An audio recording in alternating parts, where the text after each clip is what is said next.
Shalom, everybody. Welcome to Southern Florida. I'm not in our ancestral homeland right now, but I'm meeting unbelievable people with unbelievable stories. This is Stephen Peretz. I just spoke this evening here at this event, and I met Stephen, and Stephen also spoke. Everyone spoke, gave a few words, and Stephen said something really, really interesting. He said before October 7th, he felt first like an American citizen and then a Jew. But post October 7th, that switched. Can you go more into depth with me, Stephen? What are you trying to say? What happened to you post October 7th? I've always felt a connection to Israel. Whenever I travel to Israel, I get off the plane, I step on the ground, and this overwhelming energy and warmth goes through my body like I belong. Here's where I'm from. But until October 7th, I always felt I'm an American first. After October 7th, I had this amazing connection to Israel as if I was stepping on the ground in Israel.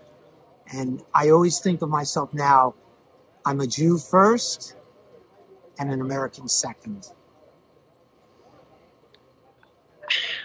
What ways, what about October 7th made that happen? The world has been against Israel, and it's hard to really put into words. It's just this overall connection that is the same connection I felt when I was in Israel now. And I don't know where it comes from. I can just tell you that everything now for me is focused on supporting Israel and doing everything for my connection to Israel. That's all. No, that's unbelievable. Do you feel alone in that feeling? Do you feel other people are going through that same transformation as you've gone through? The people that I'm connected with are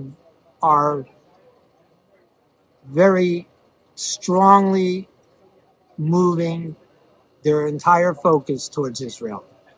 Everybody that I know, it's all about Israel. And these are people religious, not religious? Religious, not religious, but people that are connected to the Chabad, the synagogue, of course, all the Jewish people that I know. They're all just shifted, totally leaning everything towards Israel.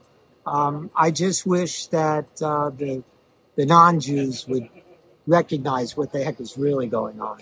So that's a good segue. So with your transformation, how do you understand, or how do you wrap your head around the growth in Jew hatred in America post October 7th? Like I tell people, it's like many Jews in America today, they're like deer caught in the headlights, where after the most horrific massacre of Jews since the Holocaust, instead of receiving sympathy and empathy, we're receiving a spike in Jew hatred. How do you wrap your head around that? It's almost like the attack on Jews enabled them to express their suppressed feelings. And what's truly amazing to me, is that before Israel retaliated, you saw all this anti-Semitism grow. That is such an important point, because some people say, oh, all the anti-Israel sentiment is only because of Israel's attack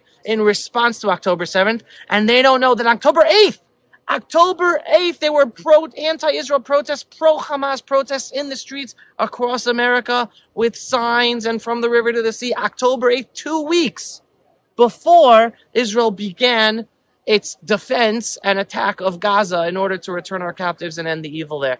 So that's a very, very important point. Well, it goes to prove to you that anti-Semitism has always been here and has just been suppressed. And these people feel now we can express it. Right. Stephen, it's been a pleasure meeting you, pleasure hearing your story. I heard a lot more about Stephen's story, also original New Yorker like me. He's down in Miami. He's down in South Florida. Final message to the Jewish people, or anyone, even non-Jews, who are watching this this video right now, Stephen? Am Yisrael Chai.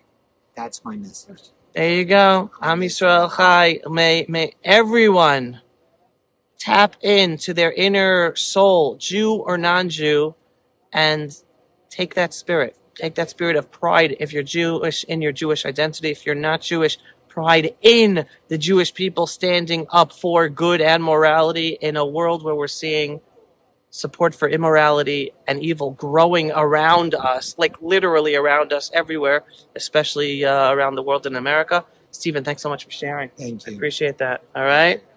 Signing off for another episode of the Pulse of Israel here in sunny Florida, even though it's nighttime, but in the daytime it's sunny. Can't wait to be back home in our ancestral homeland. If you are not yet a subscriber to the Pulse of Israel, go to pulseofisrael.com and click to subscribe. And if you support the messages that you hear and you want to help us get these videos seen by more people, click on the donate button every once in a while on pulseofisrael.com. Shalom, everyone. See you next time. Hopefully soon, back in Israel. Pulse of Israel, frontline videos from the Holy Land. Support our work by donating today.